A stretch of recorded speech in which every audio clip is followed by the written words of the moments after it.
Olá, olá, olá. Bom, hoje vamos ampliar um pouco o tema da cristalografia. No ano passado, logramos falar um pouco acerca de o conceito geral de que é a cristalografia. Hoje, a intenção é profundizar os pilares básicos da cristalografia, sobre os quais se sostiene toda a eficiência e entendimento dos conhecimentos através da cristalografia. Então, eu vou passar rapidão por a parte de introdução de que é a cristalografia e vamos embora hacia os pilares. Bom, a definição de laboratório de cristalografia que é uma ferramenta que está ubicada em onde? Na área dos cozedores. Para quê? Para fazer medições estadísticas de todas as massas do processo, semente, massa B, massa C, massa A, e até as meios. Tudo que tenha cristal pode ser medido através de um laboratório de cristalografia. Toma a amostra, leva lá ao laboratório, e qual é a intenção? É que esse laboratório seja uma central de melhora contínua do processo. E aí, quais são as funções? Obtenção e difusão de informação estadística de todas as massas, as pessoas interessadas, operadores, supervisores e diretivos. Preparação ou supervisão da semente, ponto neurálgico, é um primeiro pilar. Já? De aí, uma vez entendido o tamanho médio da semente, é o cálculo aceitável da semente para nossos barcos, o nosso processo. E aí, supervisão de meios para o granagem, acompanhamento detalhado às cristalizações e monitoramento às elevações e caída de pureza. Como? Aí é onde a cristalografia une com o processo de laboratório industrial e entrega a informação estadística dos cristais e a informação física e química do processo. Para quê? Para poder entender o que está acontecendo no piso de cozedores, a nível esgotamentos, tamanhos médios, coeficiente de variação, distribuição populacional e também morfologicamente. Como é que é o laboratório? A ideia é que temos um microscópio, um software e também uma área que está aí nos barcos. Nós recomendamos que a preparação da semente fique perto do laboratório. Por quê? Porque a cristalografia é a única entidade que pode medir aquelas partículas bem fininhas. Então, é o encarregado da qualidade delas. Estes são os 4 pilares. Temos mais, mas o tempo dá para 4. Que são o controle da dosagem e qualidade da semente, controle das cristalizações, controle dos cocimentos e controle na centrifugação. Como é que funciona o controle na semente? Aquele que tem um laboratório de cristalografia tem que ter controlada a semente. Como? Através de protocolos operativos padronizados. Basados em quê? Em controlar o tamanho médio da semente, para que depois, nos barcos, você não esteja agarrando a cabeça pensando o que está acontecendo.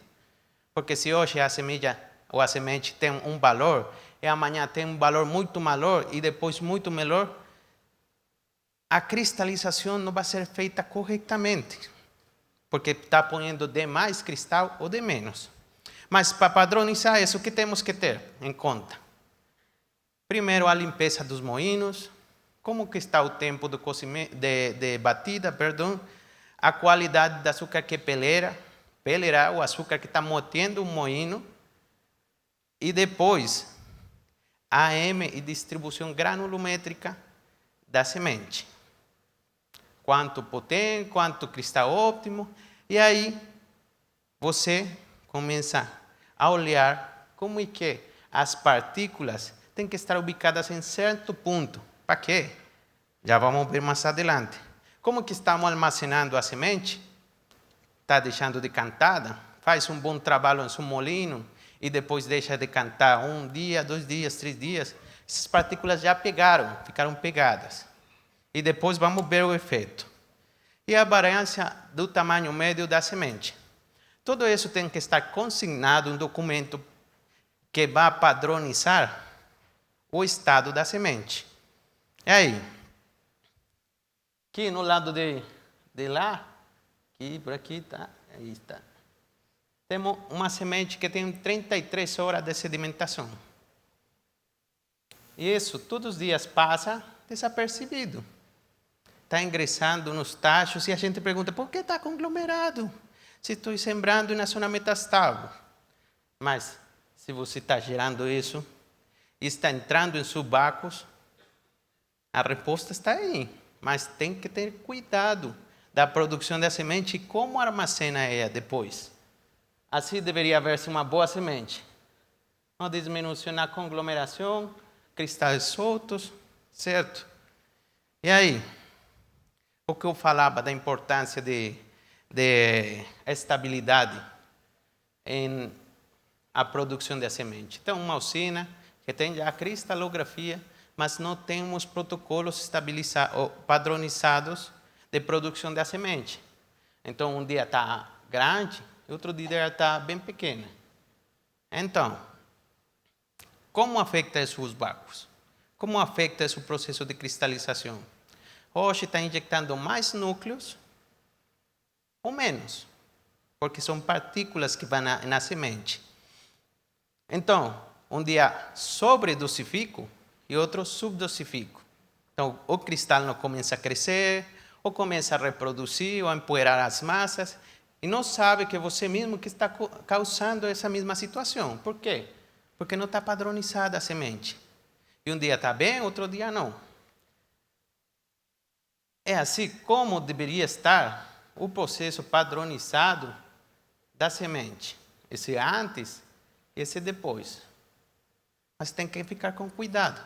Controlar bem os tempos, controlar a informação cristalográfica dele. E aí vai um tip para aqueles que têm laboratório. A semente não é arriada até que não cumpra os valores objetivos que tem que ter para ser arriada.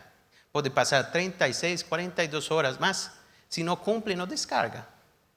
Tem que fazer as amostras, levar ao laboratório e aí se arriar. É um bom tip, não?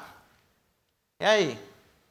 Esta é a validação teórica de quanto varia a dosagem da semente enquanto aumenta o tamanho médio da partícula. E aqui, vou pôr este por aqui, não está funcionando essa coisa. Aqui, temos 10 microns. Para 10 microns, um processo que tem 4 templas, massa C, com 10 microns, aqui, 9,8 litros, 11 microns, 13 litros, 12 microns, 17 litros. É onde eu pergunto, 2 microns é importante ou não? Tem que pôr cuidado, por isso é tão importante que a quantidade de núcleos que você está ponendo na semente seja correta, porque senão seu processo vai começar a gerar desvios. Agora, o controle no processo da cristalização. Uma cristalização adequada tem que ter em conta muitas condições para que seja bem feita. Temperatura, pureza da mistura, que a pureza da mistura seja sostenível no tempo, no que varie com muita frequência, que os cristais que você tem aí, que a não tenha cristais, e que o tamanho médio, o alvo do tamanho médio do cristal, não exceda estes valores para 2 massas e estes para 3 massas. Por quê? Porque depois, quando você entra ao tacho contínuo, a velocidade de alimentação não dá para crescer o cristal e se entra muito grande, corre o risco de ser reproduzido. Por quê? Por a quantidade de núcleos que você tem aí. Então, se não entra do tamanho correto, vai dar problemas. Então, quais são as condições? O preparo das sementes, seja correto, que coincida com os valores reais, certo? as condições adequadas do tacho na cristalização, que seja bem evaporado, não tenha cristais quando você vai cristalizar, quantidade e qualidade adequada de semente, granagem na zona de saturação adequada e estabilidade das condições durante o cozimento. Porque pode fazer bem o granagem e arruinar no cozimento. Então tem que ter cuidado de aqueles cristais que você sembrou, continuem bem seu caminho. Agora, condições físicas do cristal e as variáveis estadísticas cristalográficas do cristal. Aí, é assim como nós podemos validar adequadamente o cristal através da cristalografia. O tamanho meio acertado, 165 microns. O CB, nossa, está muito bem. O alvo objetivo seria 40, está em 31. O que quer dizer? Que o cristal está bem parejo. O porcentagem de pó, menor a 1,9%, e os 61% dos cristais está na faixa ótima. O que quer dizer isso? Que quando você chega às seguintes fases de cristalização, certo? Cristalizou, segue a segunda etapa e depois vai para o contínuo, depende da disposição da fábrica. Tem os 61% dos cristais em tamanho objetivo desejado. Então, só é cuidar como é que estou desenvolvendo a templa para que esses cristais continuem crescendo na mesma velocidade até que chegue ao ponto crítico. Aí, essa é aquela cristalização. Está bonita, não? Bem bonita. E aquela? Foi cristalizada fora da zona metastável. E aí, como a cristalografia é a ferramenta indispensável para você avaliar como que está cristalizando. Você não logra ver isso na lupa. Você não logra ver isso no microscópio. Você não logra sentir isso no tacho. Por quê? Passa em algumas usinas onde hemos estado. O tacheiro, quando recebe o cristal assim, fala, não, está muito pequeno.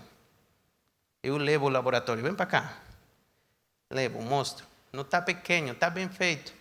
Porque quando você tocava antes, estava sentindo aquelas pedronas conglomeradas. Então a zona de saturação estava arriba. E a gente começou a entender isso nessa usina. Então, quando sentia o cristal fininho, não era que estava fininho, que estava bem feito. Estava assim, não estava conglomerado. Então, é a maneira correta de entender qual é o ponto de saturação correto que eu estou pondo em meus vácuos. 1.2, 1.25, pode ser, mas lembre que o que funciona em uma usina não vai funcionar na outra. Cada qual tem que encontrar seu próprio caminho da zona de saturação para que esse resultado seja feito. Como? Através de tabela de segmento. É aí onde, com cristalografia, que está os tamanhos médios, se vê, e ao final do cozimento, a zona de saturação, brix de injeção, temperatura e a pureza da mistura. Por aqui está, é isso. E como eles foram encontrando a zona de saturação adequada, com as condições, e aqui não tem conglomerados. Assim começaram a avaliar e estandarizar seu zona de granagem. Depois automatiza e vai embora. Não vai ter briga com nada mais. Não, que ele gosta mais arriba.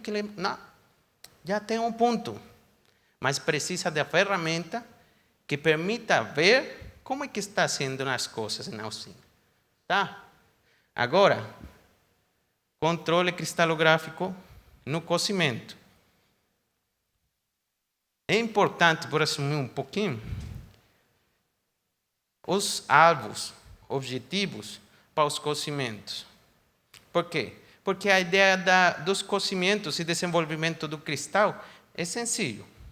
Você precisa um alvo ou um valor objetivo para que a massa centrifugue bem. Poucos finos, pouco pó e a maior condição de cristal, os valores objetivos e o cristal no óptimo. Para quê?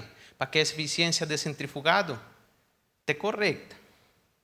Se tem uma massa com muito pó, o centrífugo que vai fazer? Vai aperturar a água. Se tem uma massa com alta variação de tamanhos, vai aperturar mais água, porque não vai purgar. Então, é assim como o controle cristalográfico redefine como que estamos administrando o piso dos cocedores.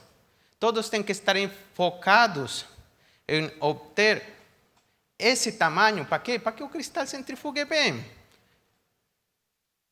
Agora, quais são os valores cristalográficos que vamos medir? Quantos que está crescendo de etapa a etapa, certo? De cristalização ao segundo corte, a massa B, e o mesmo da magma à massa A e demais. Temos que ter uma taxa de crescimento do cristal objetivo. Porcentagem do fino na amostra, porcentagem de cristal conglomerado, coeficiente de variação, quanto varia o cristal entre batch e batch, e a distribuição granulométrica. E como está comprimento e largura, para detectar as condições de dextrana no processo. É aí. Assim, a ideia é que se supervise todo o processo enquanto os valores objetivos e os valores reais. Está cumprindo, não está cumprindo?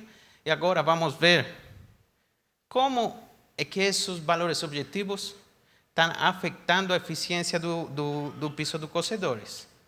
E aí? Esta usina, gosto de apresentar bastante, porque logra estabilizar o tamanho médio da massa A, com uma diferença entre batch e batch só de 40 microns.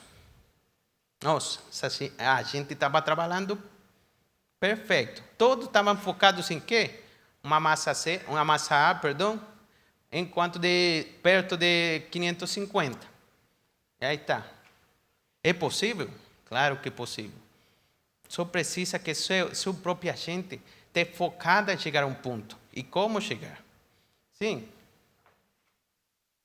Este é um ponto importante que gostaria de estender mais aí. Este é um exercício comparativo de uma intervenção em uma usina,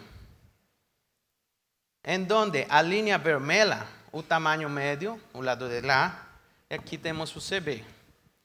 A linha vermelha é antes da intervenção, a linha azul é depois da intervenção. E vocês acham que aqui, no tamanho médio, 30 microns aqui é pouco? Que 40 microns é pouco? Lembra que eu falei que os pontos de quebra estão antes de chegar às centrífugas em cada estação. Logramos aumentar o tamanho médio aqui na massa C, na massa B e na massa C. Bastante. Mas pode parecer pouco, não? Agora vamos ver o coeficiente de variação. Logramos aqui uma diminuição importante, aqui uma diminuição não tão importante, mas vamos ver o efeito disso. Para a queda de pureza de massa C, pré-intervenção, após intervenção. Na queda de pureza em C, antes 17, depois 19, mais 1,7. Na B, mais 1,49. Na A, mais 2,19. Como traduz isso no processo? Lembre que foram 30 microns mais na massa C e 40 microns mais na massa B. Menor quantidade de pó, menor quantidade de finos, é a eficiência de centrifugado maior. Estou recobrando aqui, não gravei aí, 17% mais em rendimento açúcar por tonelada de cana nessa usina. Só fazendo ajustes nos tamanhos, que equivale a um trabalho maior, profundo, cristalizando na zona metastável, chegando aos valores óptimos. Mas parece pequeno. Mas lembre que estamos falando de que estes pequenos detalhes bolam uma bola de neve grande para chegar aqui a uma maior recuperação. Então, é o importante de aqueles pequenos detalhes, de os tamanhos médios em um processo. Agora, o controle cristalográfico no processo da centrifugação. Aí, a eficiência de centrifugado tem várias variáveis importantes. Viscosidade, temperatura, tamanho médio do cristal, coeficiente da variação. Se o coeficiente de variação é maior, a eficiência de centrifugado cai. Se a viscosidade é maior, a eficiência de centrifugado cai. Se o tamanho médio é pequeno, a eficiência de centrifugação cai. Se a temperatura está baixa, cai também. Então, a ideia de controle na centrifugação é evitar o retorno de meios de altas purezas ao processo. Como? Através da melhora nos cocimentos. Sim? Entrega um cristal bom, aí a centrífuga, e ele vai centrifugar com menor dificuldade. Tá? E aqui, este é o comportamento da perda de tamanho médio da massa B, a magma B, de uma usina. E a vermelha é a queda de pureza. Então, que podemos identificar? Quando a perda de tamanho médio entre massa B e magma B está baixa, a queda de pureza está sostenida. Não digo que é boa, mas está arriba. Agora, quando a queda de tamanho entre massa e magma é maior, a queda de pureza é menor. Então, um indicador direto de quanto estou retornando. Por quê? Porque não estou podendo centrifugar bem. Por quê? Porque não estou cumprindo bem meus tamanhos de cristais. A distribuição e o pó.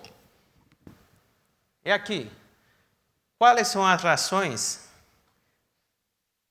de afetação na centrífuga para o cristal? Lado de lá temos a fragmentação. Não sei se logram perceber bem. Aí temos cristais que se veem claramente fraturados, não? O que quer dizer isso? Que você está destruindo o cristal na centrífuga. O que está acontecendo aí?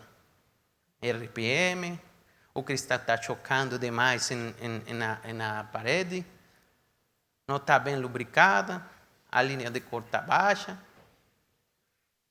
O cristal está falando, não? E aqui, aqueles que vêm redondados, sabe? É diluição por temperatura. A água que estou aplicando tem uma temperatura muito alta.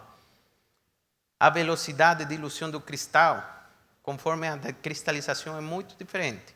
A diluição é muito alta. Então, se vou tirar um chorro de água muito quente, vou ter cristais assim. Sabe? Então, é aí como você vai lograr perceber qual é o efeito da centrifugação nos cristais. Agora, aqui nesta usina, temos MA e CV e o comportamento da safra toda. O que fizemos aqui? Começamos a procurar melhorar diretamente o tamanho médio da massa C, certo? Em cima dos 275 microns. E a CV está diminuindo, não? Chegando a valores de 38. Qual foi o efeito disso?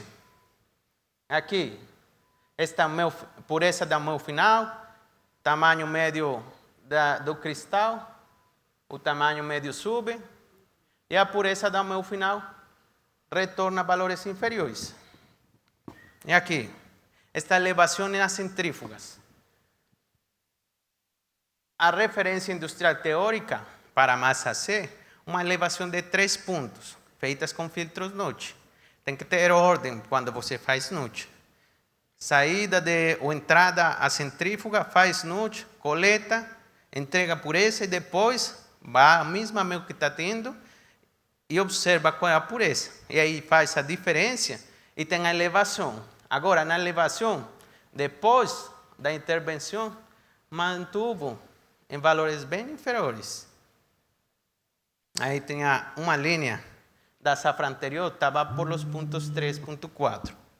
Aí, já vamos acabar. Desculpa. Quais são as próximas etapas da cristalografia? A cristalografia como pilar fundamental, em onde? Na parte de automatização.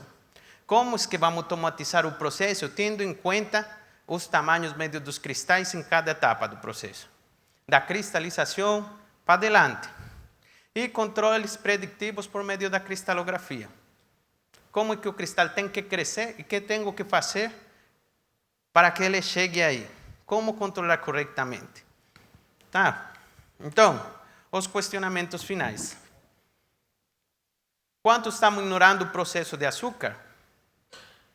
Dos tamanhos médios e como é que, entendendo isso, vou lograr melhorar a eficiência da planta?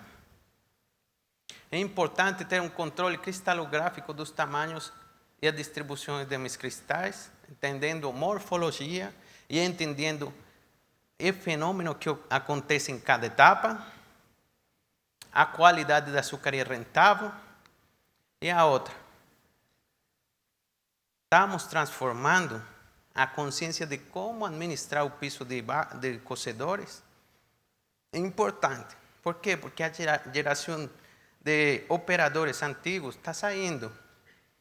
Nós temos que ocupar-nos de aquela geração que está entrando, entre com informação adicional, tamanhos médios, e logrem validar todas aquelas coisas que eles han aprendido no passado. Tá? E como vai avaliar? Com informação estadística. Isto é um pouco das usinas nas quais trabalhamos em todo o continente. E é um pouco de aquelas coisas que nós estamos construindo. Sim? Gosto de dizer isso, não? Nós queremos aportar para o futuro da indústria açucareira, na qual tem em conta os detalhes pequenos e entende os fenômenos que estão passando adicionalmente da pureza e o BRICS para o processo açucareiro. Muito obrigado para todos.